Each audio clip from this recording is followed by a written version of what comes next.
Liko jau kelios dienos to adventinio laukimo iki viešpaties Jėzaus Kristaus gimimo šventės, Kalėdų, ir labiausiai ko norisi palinkėti, be abejo, tos vidinės ramybės, nieko nepakeičiamos, tarpusavio meilės, pasitikėjimo Dievu, paramos ir pasitikėjimo vieni kitais, kokius mes matom labiausiai išreikštus, tiesiog spindinčius, spinduliuojančius į mūsų gyvenimą iš to viešpaties gimimo Betliejaus vaizdo.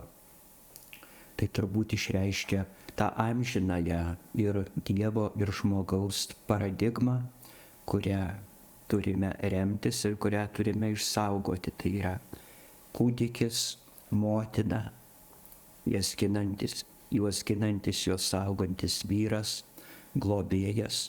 Tai yra ir dieviška, ir žmogiška tikrovė, ir mūsų tėvynės, tautos, ir mūsų Kauno ateitis. Dieve, padėk mums tai suprasti, branginti ir išsaugoti.